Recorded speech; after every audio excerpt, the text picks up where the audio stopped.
Hello and welcome back to my channel. Today I am working on a page from last year's December daily album. I have been doing a little bit of Christmas crafting this July. It seems like the perfect weather for it down here in New Zealand. And this is one of the last pages that I have to go before I can call my album finished. I have got a full page photo. This is not going in a page protector, so the photo itself is 7 inches by 8.5 inches. It's a totally insane Christmas store that we went to, and they had this like display of Santas, of which some were even life-sized. Honestly, I felt like I was going crazy in this store. It was just so much Christmas, and I for one love Christmas, but it was maybe even too much for me. I've started this layout with a template that I have just drawn on my computer and printed out just on some plain computer paper so that I can trim it out with scissors like this. Honestly, it just seemed easier to do it this way than it did to bring out my Cricut and set that all up. So it's kind of a half star, a little bit more than a half star. I just got my page size and made it so it would fit within the photo. And I've left this little flap on the side here, you can see, because I'm going to create a wee fold out from this page. Now the page itself is going to go into the album on the left hand side, so I'm going to punch holes through the photo on the right there, and then this fold out is going to sit on the left. It's going to fold out obviously though, so I want to back it with another pattern paper, and I'm going to do the exact same thing. I'm going to just adhere this down a little bit so it doesn't shift around, and then use the pink papered star as a template for my tan paper. The collection I'm using today is Peppermint Twist from Rosie Studios. I've been using this to finish off a few of those pesky pages in my December daily album that I didn't get done last December, and it's been full of pastel-y goodness and fun. You can see here a couple of patterns. Initially, I thought that maybe I'd want something a bit brighter, but honestly, when I look at that photo, it's insane colors. It kind of needs a little bit of like toning down, and the pastels work perfectly. Now, although I did add a little bit of tape runner in behind those stars, I did go and stitch around it with my sewing machine. It serves two purposes. One, in that it really makes sure those two stars are adhered together, but also it gives it like a little bit of texture, and just it's a nice finishing detail, I find. So I've added that in. Now, because I'm going to put my journaling on the back, I'm going to keep that relatively plain, but I've got quite a large expanse of star here to fill up, which means I get to fill it full of all of these gorgeous embellishments. There are too many to choose from. And I suffer from a severe case of decision paralysis when I am trying to look through like 2 packs of die cuts where there are 2 of everything.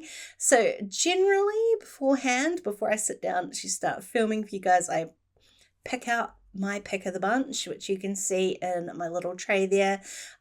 All of the ones that I might use, or the ones that just catch my eye, and then that way when I'm actually sitting down to do my layout, I have to make less decisions, and it just generally goes a little bit easier. There's this really cute vintage Santa circle in that pack.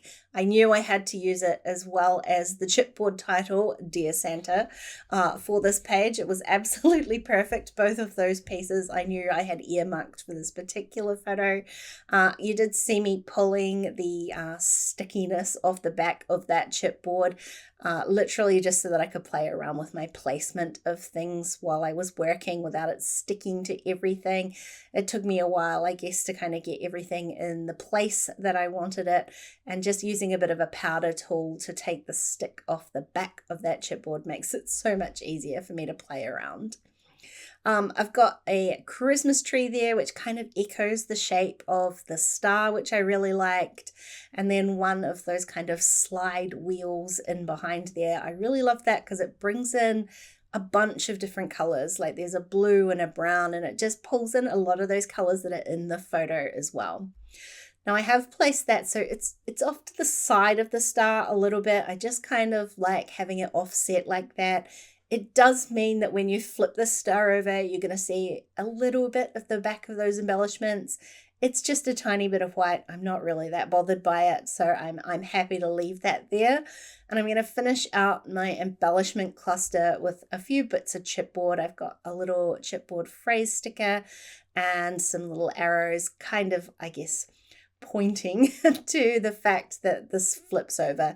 Although the fact that it's in my album, I'm sure that it would be hard to miss that something is flapping open on top of the photo page. I'm going to add a few of these little enamel sprinkles just as a finishing detail, and then flip it over, and I'm just going to add a couple of flat pieces on this side. I want the star to be able to lay as flat as possible onto the photo so that it doesn't kind of lend itself to falling open in any way. I'm going to leave my journaling until after I've finished filming, but I figured there's plenty of room on the star to add the journaling, so I'm just going to carry on and give it like a secondary title, I guess, on the inside here. It's just a larger bit of my journaling. I was going to say joyful but nuts, because honestly, that's how I felt. The store felt like scary Christmas. And that's how I felt afterwards. Nuts. I felt like I had gone a little bit crazy being in that store. I've used a die cut, and then these are the tiny little sticker alphas from inside that sticker book. The sticker book's going to come in handy as well because, like I said, I want to keep the embellishments flat or flat-ish. I'm going to add just one tiny chipboard because I loved the fa la la piece in there. I loved that little bit. It's only one tiny chipboard, so hopefully it doesn't add too much bulk. But as far as the enamel dots, I'm going to skip them, and I'm going to add these little washi sticker candies instead. And that's basically the whole page done. Like I said, I had to add my journaling, and I've just done that on some clear sticker paper and run that through my printer. You can see how the page works here, and I've only got a couple pages left to go. Hey, thanks for watching, my friends. I hope you enjoyed the video. If you did, please go ahead and give it a thumbs up, and don't forget to subscribe to my channel if you haven't already. If you want to keep watching, I'm going to leave a couple of videos on screen. Otherwise, I'll see you again really soon. Bye.